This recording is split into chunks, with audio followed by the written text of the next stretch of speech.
Hello बच्चों, welcome to my YouTube channel. जैसा कि हम लोग पिछले वीडियो में लाइट के बारे में स्टडी किए कि what is the light, light क्या है, लाइट के प्रॉपर्टीज क्या हैं, क्वालिटी, और लाइट कितना नेचर रखता है। तो इसके दो नेचर हम बताए थे, एक पार्टिकल फॉर्म में और एक वेव फॉर्म में बताया गया था। तो आज हम बात करने वाले हैं what is the reflection of light. What is the reflection of light, प्रकाश का परावर्तन क्या होता है, इसको सॉल्व कैसे करते हैं, ये लाइट चलती कैसे है, आज हम इसके बारे में स्टडी करते हैं। तो रिफ्लेक्शन ऑफ लाइट का मतलब ये होता है कि जब प्रकाश की किरणें किसी मेटल प्लेट, जिसे हम मिरर भी कह सकते हैं, या किसी मिरर पर आती हैं, वहां पे टकराने के बाद वापस जाती हैं, तो वापस जाने की क्रिया को हम प्रकाश का परावर्तन कहते हैं।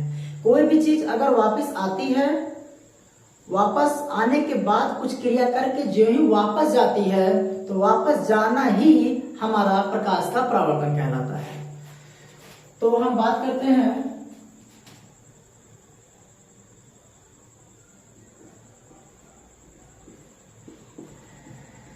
जब प्रकाश की किरण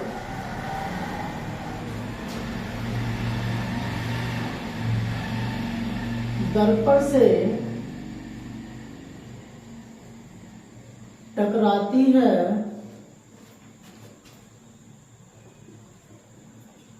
और टकराने के बाद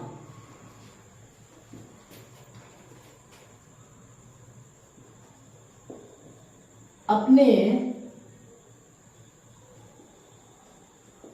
पहले वाले माध्यम में वापस लौट जाती है,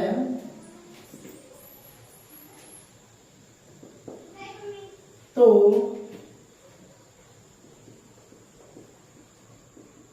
लौट जाने की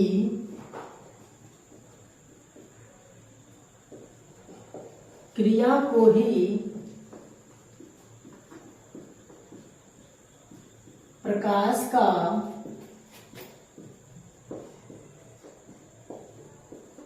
परावर्तन कहते हैं। जब प्रकाश की किरणें किसी मेटल पे या किसी मिरर पे टकराती हैं, तो टकराने के बाद लाइट वापस जाती है, तो वापस जाने की क्रिया को ही हम प्रकाश का परावर्तन कहते हैं। एक और डिफिनेशन इसका है, इंग्लिश पार्ट में लिख दिया जा रहा है,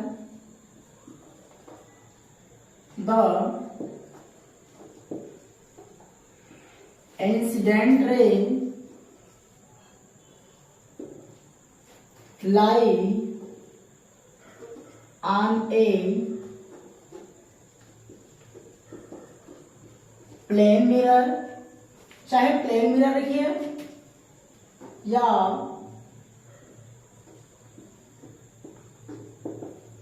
कंसेव मिरर या कन्वेक्स मिरर, एडीसी कुछ भी लिखिए। तो the incident light ray lie on a plane mirror is called and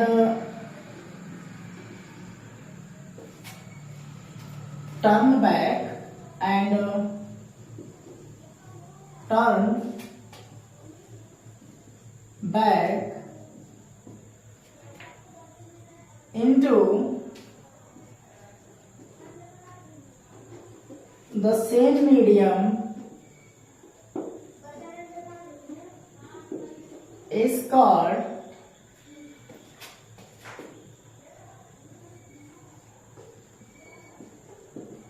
reflection of light.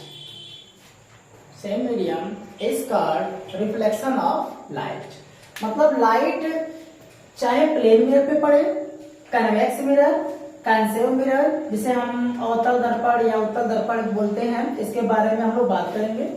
जैसे फॉर एग्जाम्पल यहाँ बाई फिगर देख लिया जाए तो कोई भी लाइट एक मिरर से टकराती है, इसको हम ऐसे भी एक फिगर से ड्रा कर सकते हैं, सिंपली ऐसे छोटा सा। तो लाइट आती है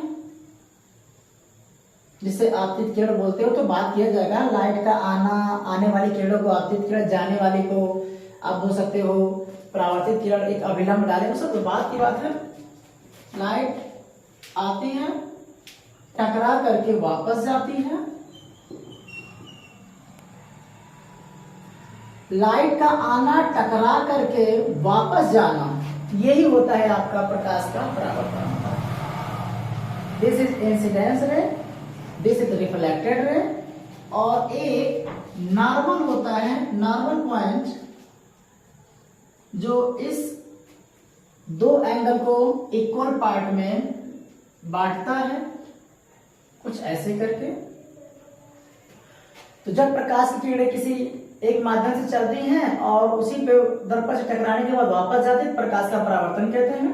इसे आपतित किरण या आप इंसिडेंट रे,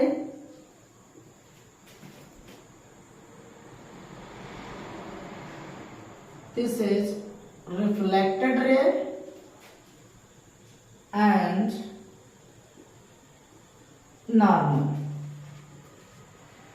जरूरी नहीं है कि सिर्फ प्लेन मिरर हो, ये जो मिरर है हमारा, सिर्फ समतल दर्पण की बात होती है, ये प्लेन मिरर जरूरी नहीं है प्लेन मिरर हो, कुछ ऐसे भी हो सकता है। अगर इधर कोई चीज पेंट कर दी जाए तो लाइट अगर ऐसे आ रही है तो टकराई तो ऐसे भी, लाइट अगर ऐसे आ रही है तो टकराई ऐसे चली जाएगी। लाइट अगर और कहीं ड्रा कर दी जाए तो कुछ ऐसे अगर आ रही है, यहां से चली, टकरा करके ऐसे चली जाएगी। तो अलग अलग मिरर्स में अलग अलग रिफ्लेक्टेड होते हैं, बस यही होता है कि लाइट आकर टकराने के बाद वापस चले जाती है। अगर कोई मिरर बोला जा रहा है कि ये मिरर की बात है तो समझ जाएगा एक तरफ पेंट है। दर्पण के बारे में बताया जाएगा कि दर्पण किसे कहते हैं, दर्पण के जो पार्ट्स होते हैं इसके बारे में भी बताया जाएगा। तो फिलहाल अभी बताया जा रहा है रिफ्लेक्शन ऑफ लाइट, लाइट आती है, आने के बाद जाती है, तो ये इसके बारे में क्या होता है, इसको नोट कर लीजिए। Very good.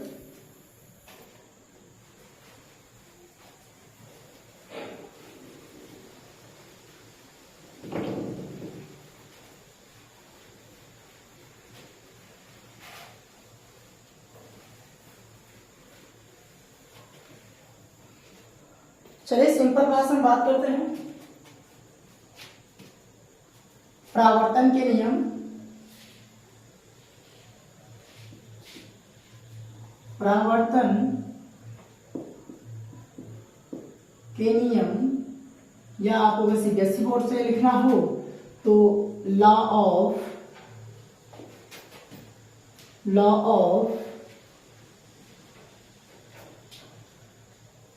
Reflection, law of reflection.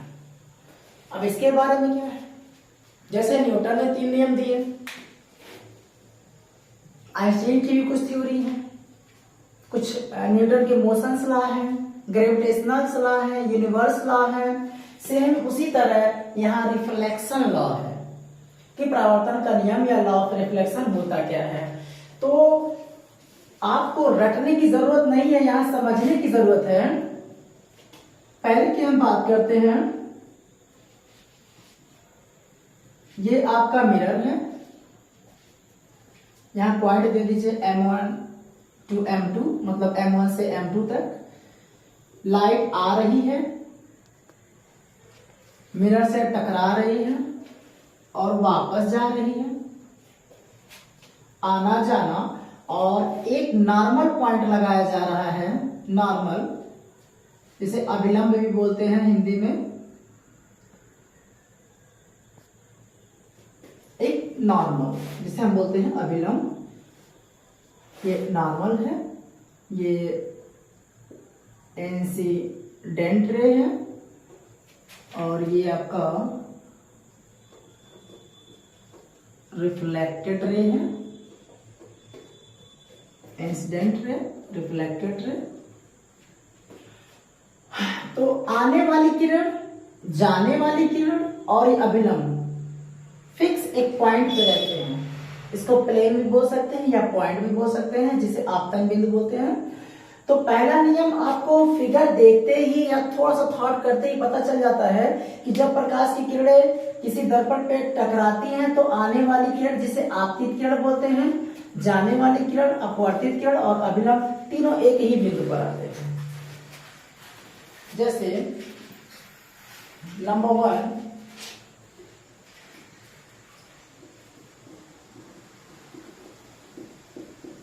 आपतित किरण,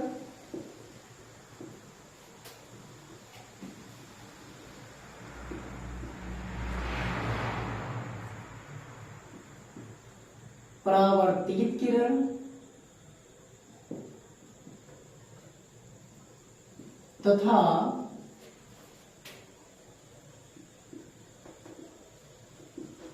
अभिलंब, तीनों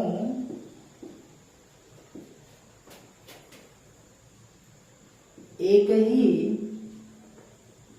बिंदु, जिसे हम आपतन बिंदु से भी जाना जाता है नाम, कि बिंदु पर स्थित होते हैं। अगर इसको इंग्लिश मीडियम में लिखा जाए तो इसके बारे में अभी लिख दिया जा रहा है, कहीं आपको समझ में आना चाहिए। फॉर एग्जाम्पल जैसे यहाँ है आने वाली किरण, जाने वाली किरण, ऑप्शन तीनों एक ही है, ये फर्स्ट रूल अप्लाई कर देगा। सेकेंड, इस एंगल को हम बोलते हैं आई, जिसे आपतन कोण, इसको बोलते हैं आर, जिसे परावर्तन कोण। तो हम ये भी कह सकते हैं कि आपतन कोण एवं परावर्तन कोण सदैव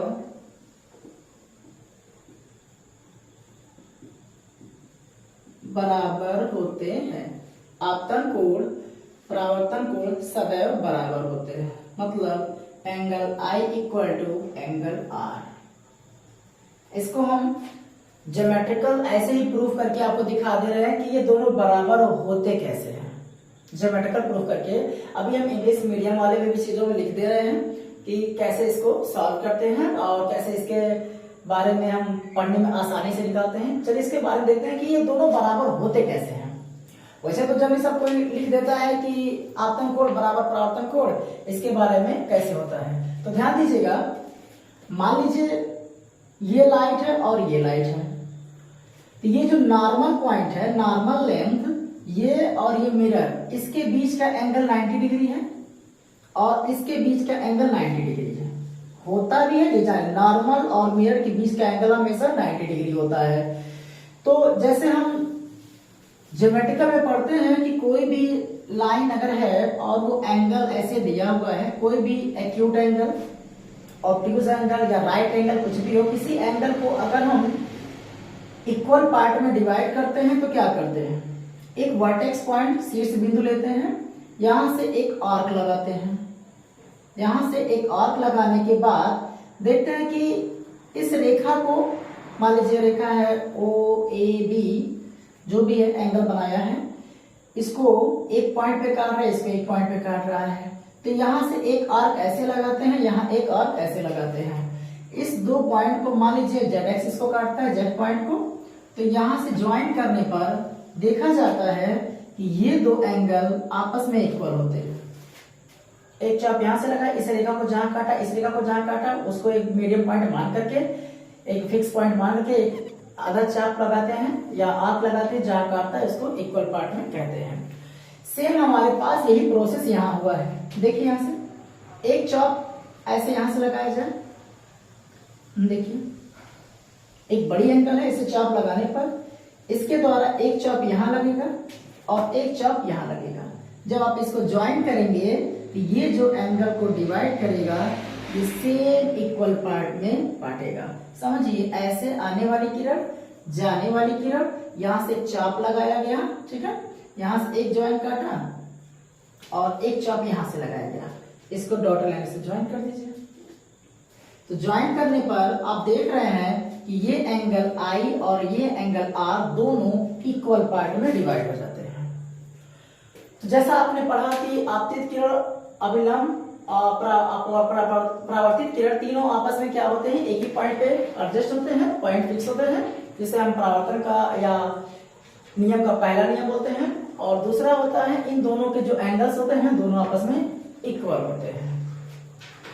तो इसके बारे में हम अगले वीडियो में बात करेंगे, कुछ इसके बारे में जो भी है और अदर परिभाषाएं कुछ और भी बेहतर इसके बारे में समझाएंगे, जैसे ये समझाया गया है उसी तरह आने वाले समय में नेक्स्ट वीडियो में आपको और बेहतर समझाया जाएगा। अगर आपको कहीं भी प्रॉब्लम्स हो रही हैं समझने में तो आप एक बार कमेंट्स कीजिए और हमारे चैनल को सब्सक्राइब भी कीजिए, बेल आइकन को दबाइए। जो भी प्रॉब्लम्स है हमारे लिंक में दिए गए हैं डिस्क्रिप्शन में, आप क्वेश्चन पुट अप कर सकते हैं, आपको हर एक नया वीडियो बना करके दिया जा सकता है। ठीक, थैंक्स फॉर वॉचिंग।